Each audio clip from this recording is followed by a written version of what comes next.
Capítulo 436. Schmidt caminó por las calles iluminadas de París hasta las 2:30 de la mañana, cuando un cansancio abrumador finalmente venció su excitación, impulsándolo a regresar al hotel para descansar.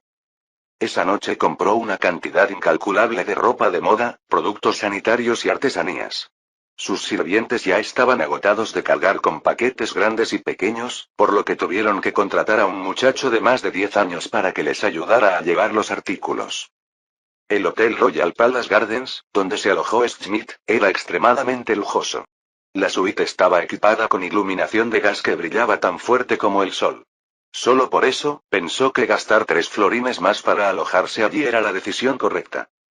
Al mirar por la ventana las calles parisinas salpicadas de innumerables estrellas, no pudo evitar pensar que ese lugar estaba en un mundo completamente diferente al de Múnich.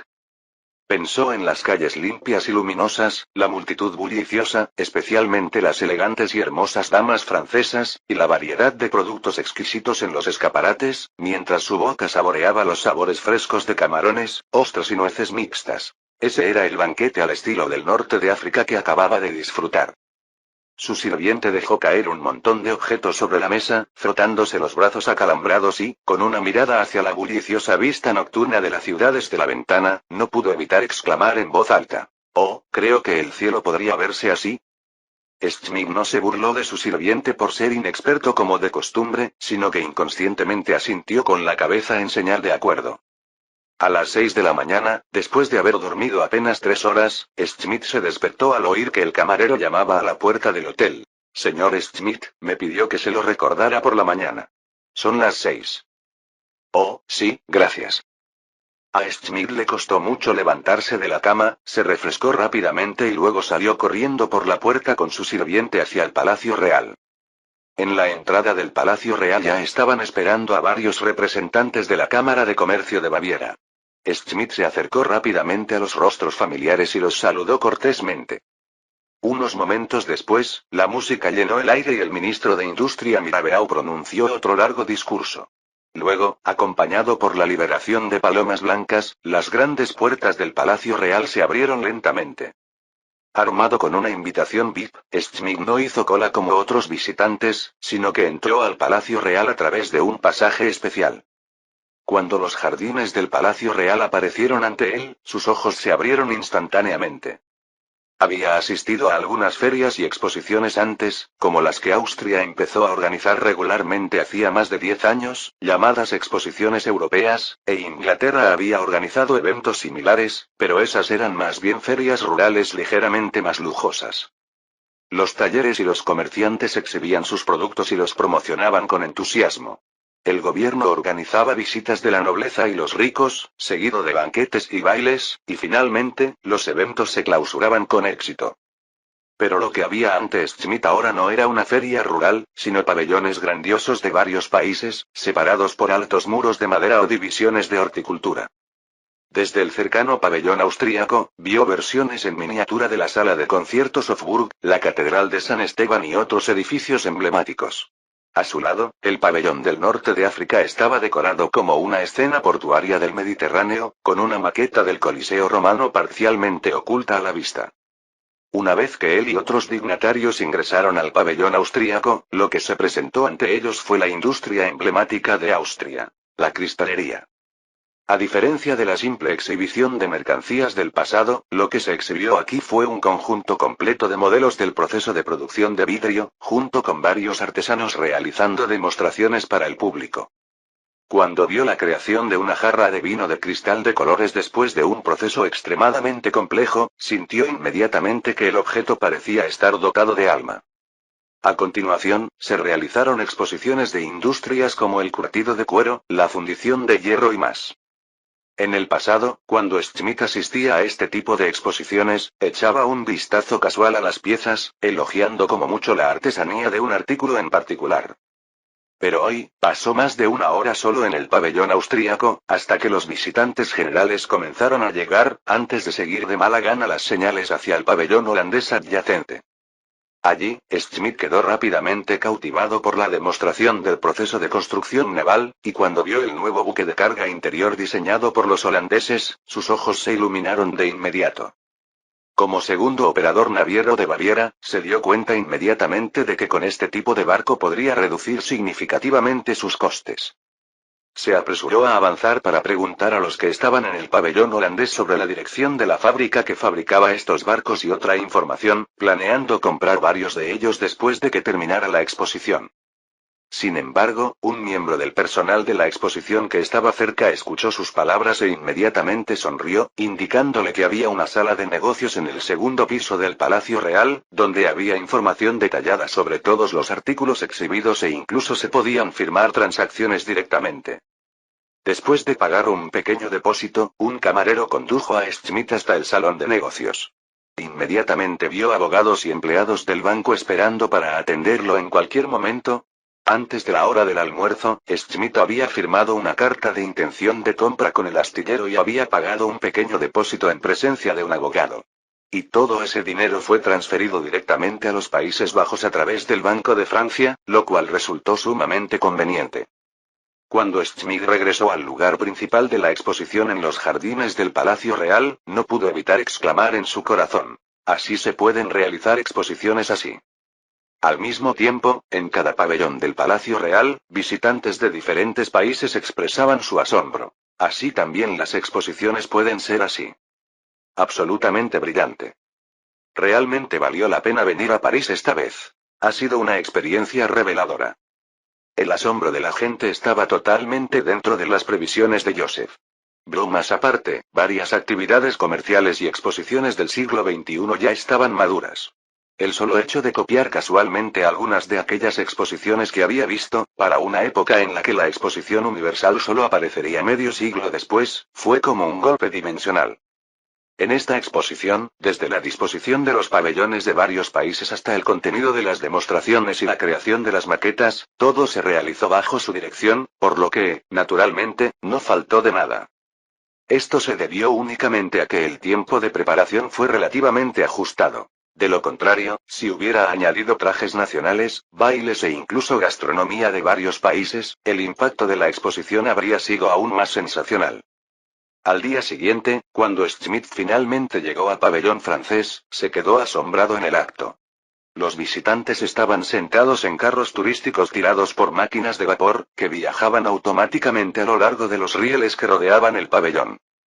En el interior del vasto pabellón, desde máquinas de vapor de alta presión hasta nuevos tipos de telares automáticos, desde lujosos y confortables carruajes hasta modernos muebles de paneles sintéticos, desde farolas de gas hasta avanzadas fundiciones de acero.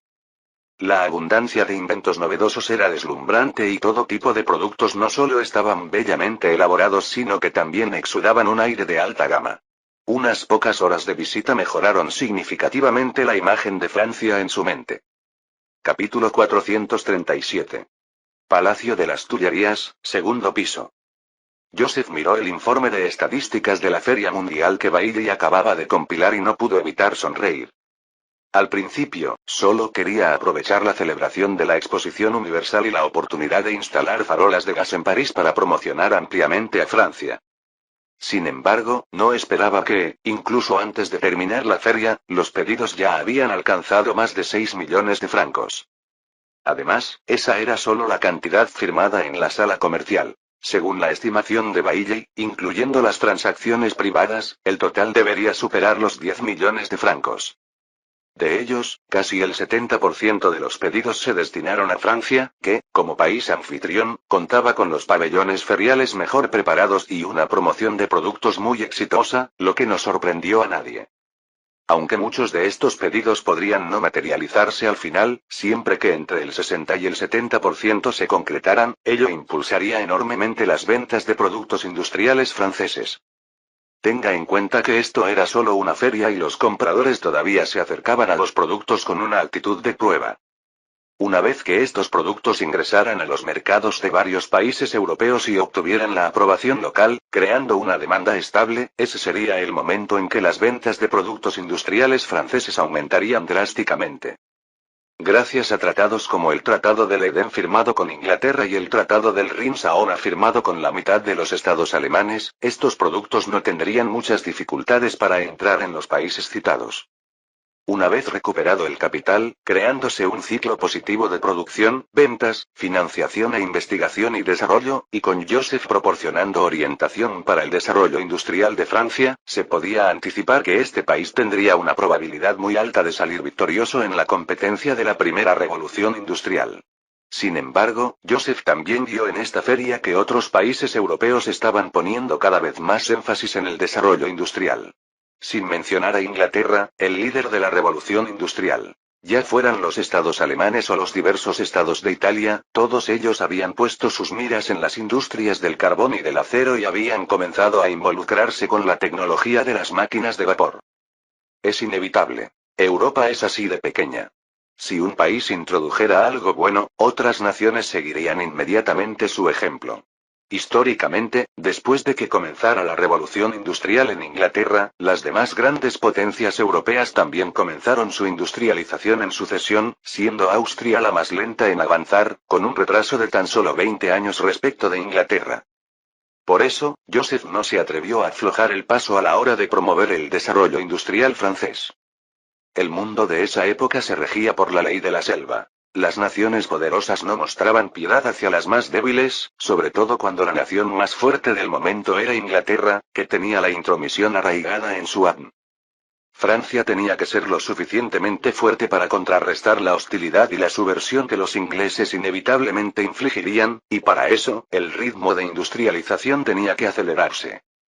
Joseph devolvió el documento estadístico de la Exposición Universal al ministro de Comercio y añadió: por favor, ofrezcan todo el apoyo posible a las fábricas implicadas en estos pedidos, especialmente a las de la industria textil, siderúrgica y química.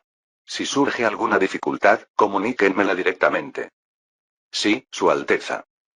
Bailey hizo una ligera reverencia y discutió algunos asuntos relacionados con la ceremonia de clausura de la Feria Mundial con Joseph antes de levantarse y marcharse. Berthier, que llevaba un rato esperando, hizo un gesto con la cabeza al ministro de Comercio y entró rápidamente en el despacho del príncipe heredero.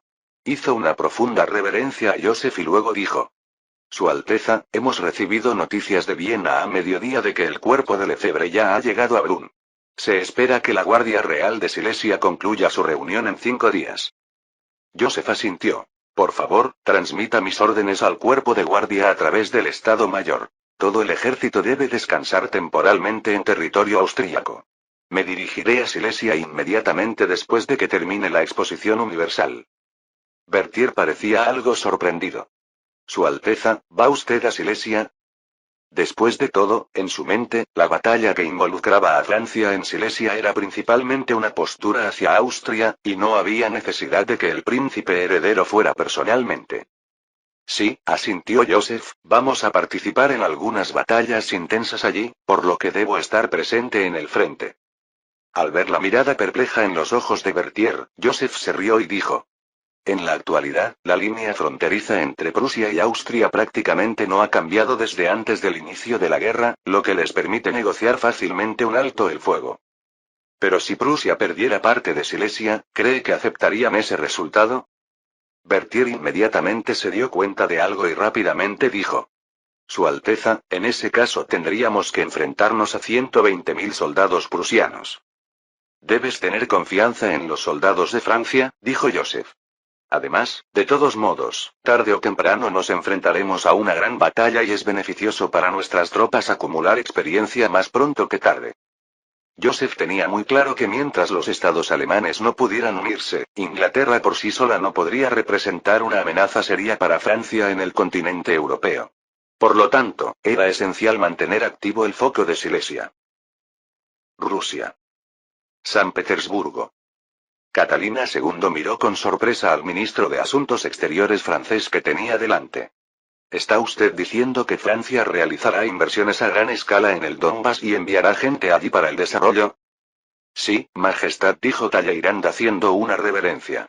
Se trata de un plan ideado personalmente por el príncipe heredero, y 3 empresas han confirmado que invertirán, una de las cuales es la Ilker Steel Company, el mayor productor de Francia en la actualidad. Es posible que haya oído hablar de ella. Catalina II no había recibido respuesta del embajador en Francia sobre si Francia aceptaría una alianza franco-rusa mediante matrimonio. Al principio, había pensado que Francia mantendría cierta distancia con Rusia, pero no esperaba que el príncipe heredero de Francia le enviara inmediatamente un regalo tan generoso. Podría ser que los franceses no estén completamente satisfechos con la ascendencia de Alexandra, pero aún así quieran fortalecer las relaciones con nosotros. Dejó a un lado los pensamientos de su mente y volvió a preguntarle a Talleyrand. Entonces, ¿qué espera el príncipe heredero a cambio? Talleyrand sonrió con mucha sinceridad. Vuestra amistad es la mayor recompensa para Francia. En realidad, el príncipe heredero cree que es muy probable que se descubran minas de carbono de hierro en la región del Donbass. Por lo tanto, el desarrollo de esa zona sería muy beneficioso para ambos países. Joseph sabía que la diplomacia de la vida real no podía ser como un programa de televisión, donde uno compra un terreno baldío a bajo precio en la casa de otra persona, encuentra recursos silenciosamente y luego los transporta a casa en secreto. En tal escenario, la otra parte solo se sentiría engañada al codiciar los enormes beneficios de los recursos, lo que inevitablemente conduciría a la ruptura de acuerdos y a la animosidad. Si desde el principio le había dicho a Catalina que estaba convencido de que en el Donbass había carbón y minerales de hierro, y que en ese momento era un páramo, debían acordar un precio, para que más tarde, cuando realmente se hubieran extraído los recursos, no hubiera ningún sentimiento de haber sido engañados. El zar de Rusia sonrió y asintió, diciendo: Puedo conceder al príncipe heredero los derechos mineros de 20.000 acres de tierra rusa en el Donbass como gesto de buena voluntad en respuesta a su amabilidad. Un acre ruso es más que una hectárea, por lo que 20.000 acres rusos son definitivamente un área vasta. Capítulo 438. Catalina II era verdaderamente una soberana imponente, su mente trabajaba con una velocidad increíble y continuó de inmediato. Además, trasladaré a 3.000 siervos al Donbass y patrocinaré los planes de desarrollo de Francia con 50.000 rublos. A cambio, espero adquirir un tercio de los ingresos mineros de la región del Donbass. Talleyrand inmediatamente mostró la sonrisa diplomática habitual. Majestad, usted sabe que nuestro pueblo se enfrentará a grandes riesgos en el desarrollo del Donbass. Usted sabe que esas primeras exploraciones no son fiables y es muy posible que acabemos con una pequeña mina de unos pocos cientos de toneladas. Para ser honesto, los 3.000 siervos realmente serían de cierta ayuda para el trabajo de desarrollo, pero Joseph había estado preparado desde hacía mucho tiempo con otras fuerzas laborales, e incluso sin esta gente, el trabajo podría comenzar como de costumbre. En cuanto a 50.000 rublos, son unos 200.000 francos que, invertidos en un lugar tan grande como el Donbass, no serían ni de lejos una gran suma. En realidad, Joseph estaba dispuesto a compartir algunas ganancias con Catalina, después de todo, es más fácil trabajar con una sociedad vinculada a los intereses cuando se explotan recursos en la tierra de otra persona, pero había autorizado a Talleyrand a ofrecer a Rusia una participación del 20% de las ganancias. Sin embargo, el apetito de Catalina era demasiado grande. Talleyrand consideró sus palabras cuidadosamente. Su Majestad, este desarrollo es una decisión completamente arriesgada tomada por el príncipe heredero, y no es justo que usted asuma también el riesgo, como la mano de obra que enviaría o el patrocinio. No esperó a que Catherine objetara y añadió inmediatamente. Sin embargo, cuando salí de París, Su Alteza me ordenó que destinara el 10% de los ingresos para mostrar su respeto hacia usted. Ah, y Su Alteza también mencionó que si efectivamente se descubre una gran mina en el Donbass, invertirá en la expansión y mejora del puerto de Kherson. Catalina II entrecerró ligeramente los ojos en ese momento. El río que une la región del Donbass con el puerto marítimo de Crimea se llama río Dnieper, y el puerto de Jersón es precisamente donde el Dnieper desemboca en el Mar Negro. Talleyrand le recordaba la importancia de desarrollar la región del Donbass para el control ruso de Crimea. Y Crimea es el único punto de apoyo comercial de Rusia con la costa mediterránea, que los zares anteriores no escatimaron esfuerzos ni recursos para asegurar. Catalina también hizo un esfuerzo inmenso, participando en repetidas guerras con el Imperio Otomano, perdiendo decenas de miles de vidas, antes de que finalmente lograra mantener un tenue control sobre Crimea. Si pudiera desarrollar rápidamente la costa norte de Crimea, la zona del Donbass, ello le proporcionaría un fuerte apoyo para su dominio sobre Crimea. Por lo menos, si estallara una guerra en Crimea, conseguir suministros logísticos desde el Donbass costaría mucho menos y sería mucho más rápido que transportarlos desde Moscú.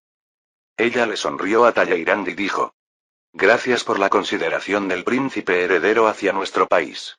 Entonces, que Francia se haga cargo de toda la inversión y yo me quedaré con una participación del 15% de los ingresos de la minería.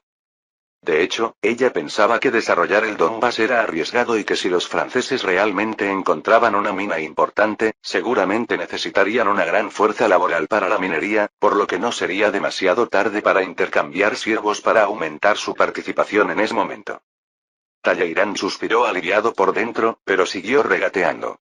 Su Majestad, ese porcentaje es demasiado alto, así que espero que pueda darnos una preferencia fiscal para las fábricas mineras. No fue hasta después del banquete de la noche a ese día que Talleyrand le dijo casualmente a Catalina II. Su Majestad, Prusia y Austria están actualmente en guerra en Silesia. El príncipe heredero le pide encarecidamente que comprenda el deseo del emperador Joseph II de recuperar la patria de Silesia. Como sabe, Su Alteza siente un gran respeto por su tío. Catalina II recordó inmediatamente que el mes pasado Inglaterra también había enviado un enviado especial a San Petersburgo, expresando su esperanza de que Rusia no interfiriera en la situación en Silesia. Hoy, el ministro de Asuntos Exteriores francés volvió a sacar a colación el asunto. La postura británica fue naturalmente la que Joseph había solicitado en el Tratado de No Intervención. Catalina II esperaba que Prusia y Austria pudieran poner fin a la guerra y unirse a Rusia para repartirse Polonia, pero aún tenía que tener en cuenta las actitudes de Inglaterra y Francia. Además, como los franceses acababan de mencionar el desarrollo del Donbass para ella, le resultaba más difícil negarse.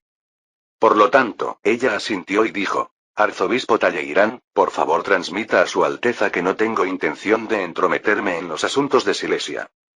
Palacio del Pequeño Trianón.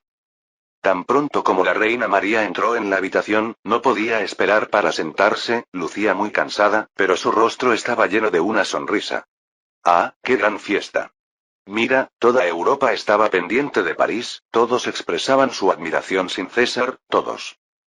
Estiró su delicado piececito, permitiendo que su criada la ayudara a ponerse zapatos cómodos, y luego suspiró. Joseph siempre tiene ideas maravillosas. Dios debe favorecer a su pequeño cerebro. Gracias a Dios, la exposición se celebrará en Lyon dentro de 3 años. Organizar un evento de estas características es realmente agotador. Acababa de presidir la ceremonia de clausura de la Exposición Universal, antes de regresar apresuradamente de París al Palacio de Versalles.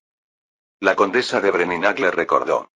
Majestad, dentro de 2 meses se celebra la Semana de la Moda de París. Quizá deba usted presidir la inauguración, ya que, después de todo, usted es el símbolo de la moda francesa. Oh, señor, la reina María se tocó la frente exageradamente, pero sus ojos captaron varios platos de exquisitos postres en la pequeña mesa frente a ella. Esto es hojaldre de crema de vainilla de Viena. De repente, se llenó de alegría, levantó con cuidado un trocito con la mano y se lo llevó a la boca. El dulce sabor, acompañado de la textura crujiente, se extendió entre sus labios y dientes, y la reina María cerró los ojos con placer, asintiendo con satisfacción. MMM. Después de probar algunos otros dulces, de repente miró a su criada. Estos definitivamente no fueron hechos por el señor Cecilian y su equipo. El sabor es simplemente maravilloso. Cecilian era su jefe de repostería y, aunque sus habilidades eran de primera categoría, no podía producir este sabor vienés. Es la obra maestra de la señorita del Vaux, Su Majestad, dijo la condesa de Brenignac. HMM. Sí, así es, solo ella podría lograr un sabor vienés tan auténtico. Aquí la reina María se volvió hacia la doncella que estaba a su lado. ¿Dónde está Camelia? Una criada dijo rápidamente. Su Majestad, la señorita del Vaux está limpiando su sala de piano. La reina María se rió y sacudió la cabeza. Siempre está muy ocupada. Dile que se detenga y venga a charlar conmigo. En un principio, le pidió a Camelia que se comportara como una dama noble normal, que aprendiera poesía, bailara un poco y cosas así, pero esta insistió en cumplir con sus deberes de sirvienta, y se movía constantemente de un lado a otro. Además, lo hacía muy bien, ya que ni siquiera las sirvientas más veteranas y con muchos años de experiencia lograban manejar las cosas con tanta meticulosidad como ella. La reina María cortó un pequeño trozo del pastel con un tenedor, a punto de llevárselo a la boca, cuando oyó la voz del oficial ceremonial de la corte. Su Alteza Real el Príncipe Heredero ha llegado. Joseph entró, inclinándose ante su madre. Querida madre, es posible que tenga que hacer un viaje a Austria pronto. Esto huele muy bien. Capítulo 439. Querido, ven y prueba esto, es un pastel de vainilla crujiente de Viena. La reina María le dio el pastel a su hijo y luego le preguntó: Acabas de regresar de Austria hace un mes, ¿por qué regresas de nuevo? El sabor único de la vainilla de repente llenó la boca de Joseph, pero no era tan dulce y empalagoso como los pasteles que solía comer en casa de su madre. Ah, esto sabe bastante bien, tu pastelero ha hecho un gran progreso.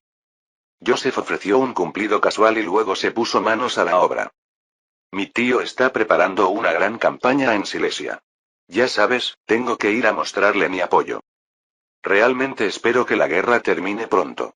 La reina María sacudió la cabeza y, de repente recordando algo, miró a su hijo. No estarás planeando volver al campo de batalla, ¿verdad? Estaré lejos del frente, ten por seguro que no habrá peligro. La reina María tomó su mano y le habló con seriedad. Querida, sé que lograrás grandes cosas y te apoyaré plenamente, pero debes prometerme que te mantendrás alejada del peligro. No dejes que tu padre y yo recibamos malas noticias. Joseph asintió rápidamente pero escuchó a su madre continuar. Además, siempre te digo que cuando viajes lejos, debes llevar un cocinero. Ellos pueden cuidar bien de tu estómago. Ah, y también un pastelero y un músico, porque no importa lo ocupado que estés, debes tener tiempo para relajarte. Sería mejor llevar sastres, zapateros, una esteticista, y llevar más doncellas también. ¿No puedes dejar siempre que el vizconde Eman se encargue solo de tantas tareas tediosas? De repente, a Joseph le entró un dolor de cabeza. Madre, voy a dirigir las tropas al frente, con tantos sirvientes detrás, realmente no lograremos nada. Ese pastel es muy especial, trató de cambiar de tema. Me pregunto si hará mucho frío en Viena últimamente. La reina estaba a punto de continuar con sus recomendaciones cuando Camelia, vestida con un largo vestido blanco, se acercó rápidamente, haciendo una reverencia ante ella.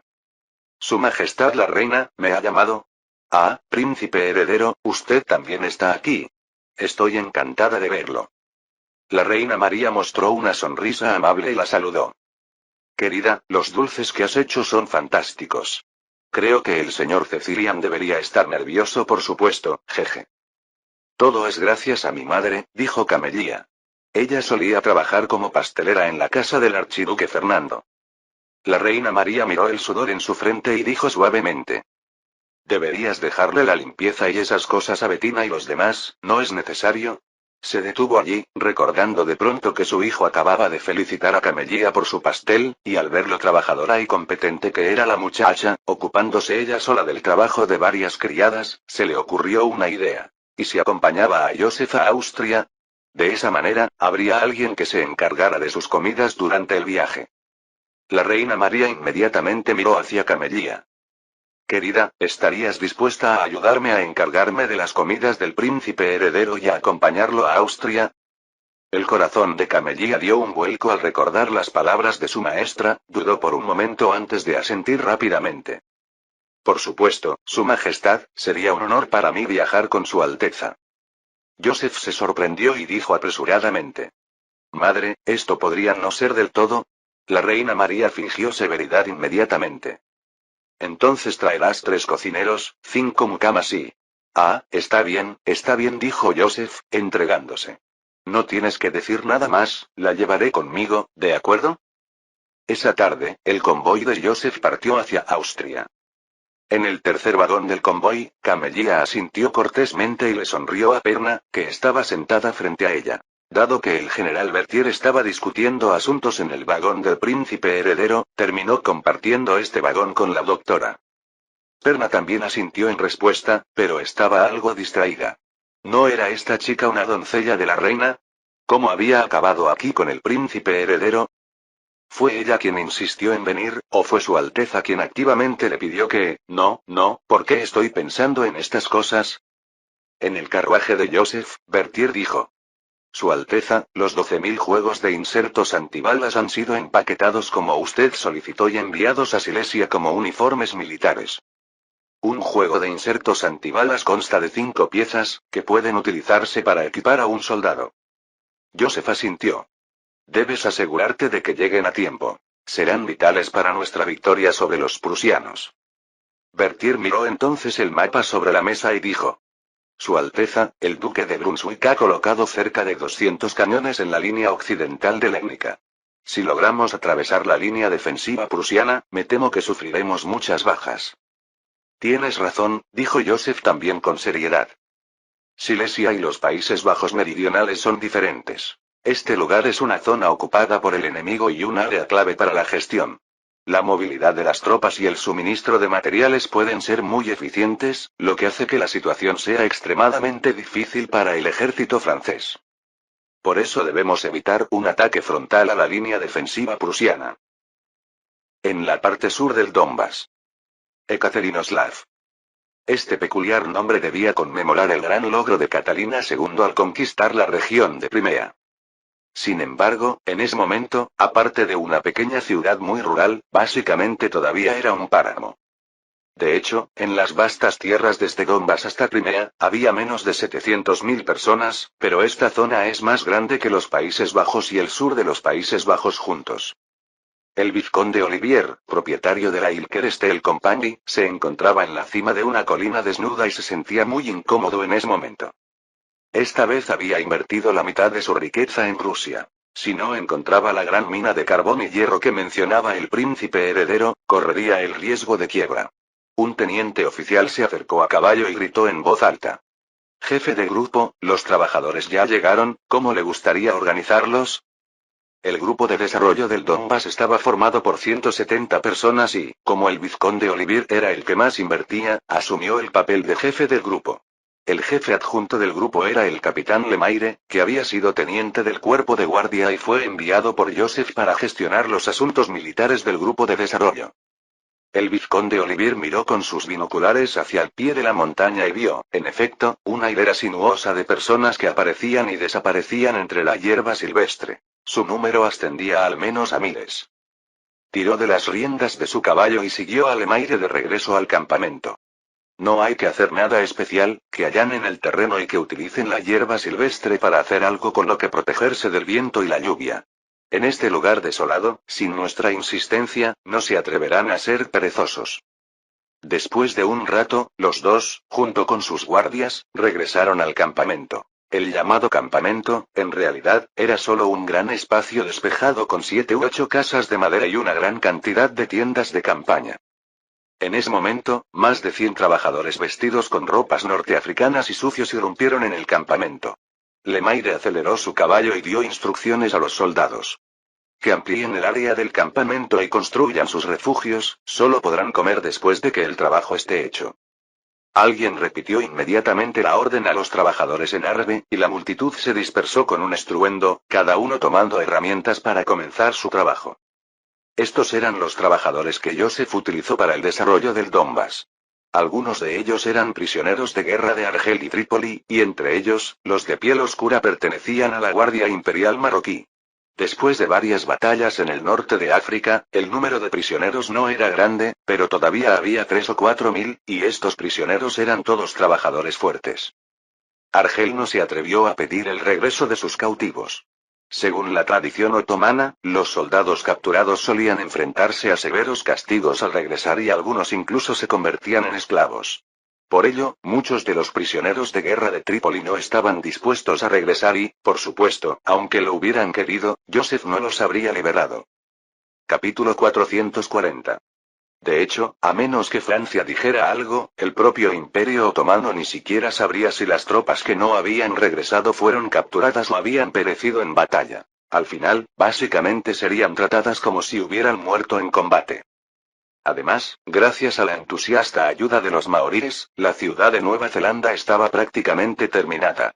Al principio, todavía quedaban miles de guardias tunecinos supervivientes que habían sido enviados a trabajar y podían ser trasladados al Donbass en cualquier momento si era necesario. Por lo general, el mayor obstáculo para el desarrollo de una zona salvaje como el Donbass era la mano de obra, y Joseph tenía a su disposición mucha mano de obra gratuita. En aquella época no existía la Convención de Ginebra. Los prisioneros de guerra no tenían ningún derecho y, aunque murieran de agotamiento en Rusia, a nadie le importaba. Además, en cientos de kilómetros a la redonda de ese lugar olvidado de Dios que era el Donbass, la tierra era estéril, con fieras al acecho y sin comida ni bebida. Incluso si uno pensaba en huir, escapar era imposible. Si por algún milagro algunos trabajadores encarnados en Bear Grylls conseguían llegar a una ciudad, los rusos los enviaban de vuelta inmediatamente en cuanto los oían hablar en lenguas turcas o árabes. Esta fue la confianza que subyacía a la audacia de Talleyrand al rechazar firmemente la oferta de Catalina II de enviar fuerzas de trabajo. El vizconde Olivier estaba discutiendo la logística del transporte de suministros con varios accionistas del equipo de desarrollo cuando llegaron al galope unas cuantas personas sucias de tierra. Entre ellas, un erudito francés agitaba las manos con entusiasmo y gritaba: «Minas de carbón. He encontrado minas de carbón. Realmente hay grandes depósitos de carbón». El vizconde Olivier y los demás estaban encantados. El príncipe heredero de Francia había tenido razón desde el principio. El equipo de investigación había estado trabajando menos de un mes y había encontrado minas de carbón, y además importantes. Ahora, al menos, no perderían todo el capital invertido. El geólogo se adelantó, se apeó de su caballo y les hizo un gesto a sus ayudantes para que bajaran una pequeña cesta de carbón. Con el rostro radiante, dijo: «Señor comandante, hemos realizado una excavación de prueba en la zona de Juvena y hemos descubierto antracita de alta calidad que se extiende por al menos 40 kilómetros. Échele un vistazo». Es cierto que hace mucho tiempo los exploradores rusos encontraron rastros de carbón y mineral de hierro en la región del Donbass, pero nadie podía estar seguro de la cantidad de reservas ni de su calidad específica.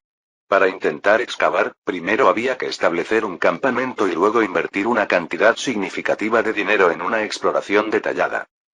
El vizconde Olivier cogió con entusiasmo un trozo de carbón de la cesta y lo examinó detenidamente. En efecto, la calidad era muy alta.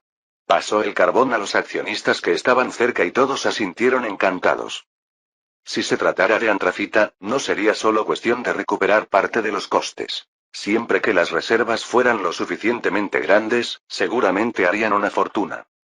El geólogo, sacando un mapa, dijo: «Mira, de aquí a aquí todo son zonas ricas en minerales y los depósitos no tienen más de 2 metros de profundidad. Hice que mis hombres cavaran en 7 puntos, cada uno de más de 10 metros de profundidad, y en todos ellos se encontraron vetas de carbón». El vizconde Olivier y los demás ya no podían contenerse y vitoreaban en voz alta y lanzaban sus sombreros al aire, o se abrazaban y se daban bofetadas con entusiasmo. ¡Viva el príncipe heredero de Francia! Gracias a la guía del niño bendecido por Dios. Gracias a la gracia de Dios. Seguir la palabra del príncipe heredero fue realmente correcto. Seremos ricos, jaja. Sí, ricos. Con una mina de carbón tan grande podríamos ganar millones de francos. Si Joseph hubiera oído esta noticia, no se habría sorprendido en lo más mínimo. Sabía desde hacía tiempo que la región del Donbass era rica en recursos de carbón y hierro.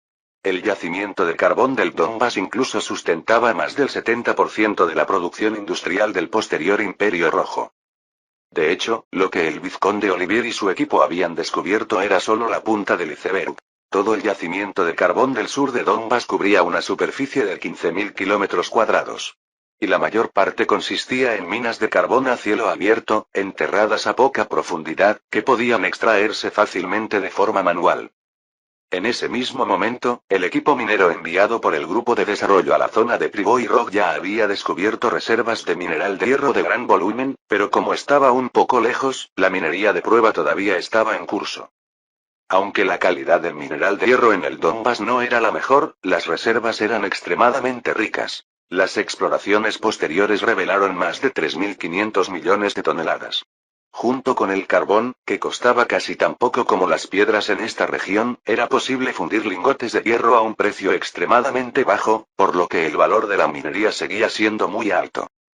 En el futuro, una vez que se extrajera aquí una gran cantidad de carbón y mineral de hierro, los productos de alta calidad se transportarían de vuelta a Francia, y el excedente podría venderse a Rusia en el sitio o a través del puerto de Crimea a varios países mediterráneos, ganando dinero a un ritmo incluso más rápido que el robo. Lo más importante es que este recurso de carbón y hierro, históricamente controlado por Inglaterra, ya no tendría absolutamente ninguna relación con los británicos. Francia había obtenido finalmente una fuente crucial de antracita para la revolución industrial. Antes de esto, toda la antracita de Francia solo podía comprarse a Inglaterra. Las minas de carbón locales eran de baja calidad y tenían un alto contenido de azufre. Esta fue una de las razones importantes por las que Francia no pudo alcanzar a Inglaterra durante la fase inicial del desarrollo industrial. Aunque parecía que Francia había obtenido una gran ventaja en el Donbass, Rusia le estaría muy agradecida. Por no hablar de la contribución del desarrollo del Donbass al control ruso sobre Crimea, Rusia estaba a punto de entrar en la fase inicial del desarrollo industrial y la demanda de carbón y mineral de hierro aumentaría rápidamente. Sin el carbón y el hierro extraídos por los franceses, habrían tenido que transportarlos desde la lejana región de Uralsk hasta Moscú, con costos al menos un 30% más altos. En cuanto a la preocupación por acelerar el proceso de industrialización de Rusia, Joseph no estaba preocupado en lo más mínimo. Rusia no podía representar una amenaza para el estatus industrial de Francia en términos de sistema social o capacidad técnica.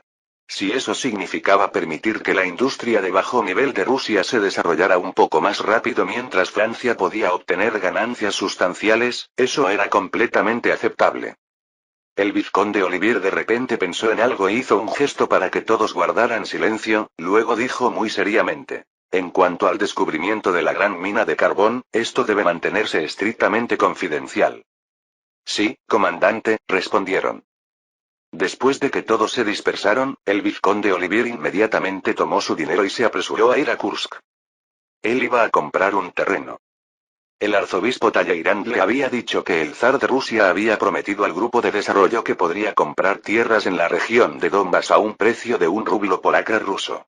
Al principio, dudó en invertir demasiado, pero ahora parecía que definitivamente debería escuchar el consejo de Su Alteza el Príncipe heredero de Francia y comprar todas las tierras que probablemente tuvieran yacimientos minerales. Viena. Palacio de Schönbrunn. En el gran baile de bienvenida al príncipe heredero de Francia, la nobleza de Austria bailó con desenfreno. Sin embargo, el personaje principal del baile, Joseph, no tenía ningún interés en bailar y en cambio estaba hablando de algo con Leopoldo II en una plataforma de madera al lado de la orquesta.